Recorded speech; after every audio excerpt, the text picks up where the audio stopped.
વિશ્વ યોગ દિવસની અમદાવાદમાં ભવ્ય ઉજવણી થઈ, જ્યાં ભાજપના રાષ્ટ્રીય અધ્યક્ષ અમિત શાહની હાજરીમાં બાબા રામદેવે યોગ કરાવ્યા। આ સમયે રાજ્ય સરકારના મંત્રીઓ અને અધિકારીઓએ પણ યોગ કર્યા, જે દરમિયાન વરસાદનું વિઘ્ન પણ નડ્યું હતું।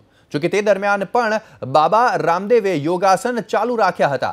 ગૃહ રાજ્યમંત્રી પ્રદીપસિંહ જાડેજાએ ઉત્સાહભેર યોગ કરી રહ્યા હતા, પરંતુ વરસાદના કારણે મેટ ભીની થઈ જતા તેમણે સંતુલન ગુમાવ્યું હતું અને બે વાર તેમણે સંતુલન જાળવવાનો પ્રયાસ કર્યો, પરંતુ તેમનો પગ લપસી પડ્યો હતો, જેનો વિડીયો હવે સોશિયલ મીડિયા પર વાયરલ થઈ રહ્યો છે।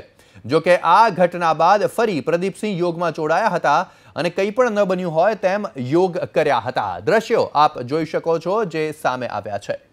વધુ માહિતી આપશે અમારા સંવાદદાતા બ્રિજેશ દોશી। જી બ્રિજેશ, શું ઘટી હતી આખી ઘટના?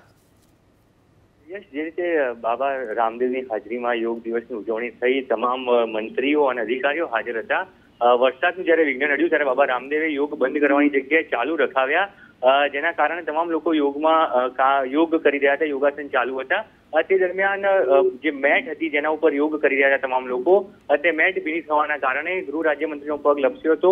બે વખત તેમણે દ્રશ્યોમાં દેખાય સંતુલન જાળવવાનો પ્રયાસ કર્યો, પણ તેમ છતાં તેમનો પગ લપસ્યો અને ત્યારબાદ તેમણે કંઈ પણ ન બન્યું એટલે ફરી યોગમાં જોડાઈ ગયા હતા અને યોગ ચાલુ રાખ્યા હતા। પણ આ વિડીયો હવે સોશિયલ મીડિયા પર વાયરલ થયો છે। કાલે જે આ ઘટના બની તે એક સામાન્ય ઘટના કહી શકાય, પણ હાલ એ ઘટનાને સોશિયલ મીડિયા ઉપર વાયરલ કરવામાં આવી રહી છે અને વિડીયો સોશિયલ મીડિયા ઉપર વાયરલ થઈ રહ્યો છે। જો કે આ જે સમગ્ર માહોલ હતો, પ્રદીપસિંહે જે સ્વચ્છતા જાળવી એ ખૂબ કાબિલદાર હતી, કારણ કે પગ સ્લીપ થયા બાદ તેમણે યોગ બંધ કરવાની જગ્યાએ તેઓ ફરી યોગમાં જોડાયા અને સમગ્ર ઘટના જ્યારે ન બની હતી તે તેમણે અવગણી હતી। જી જરૂરથી બ્રિજેશ, આભાર આપનો સમગ્ર માહિતી આપવા બદલ।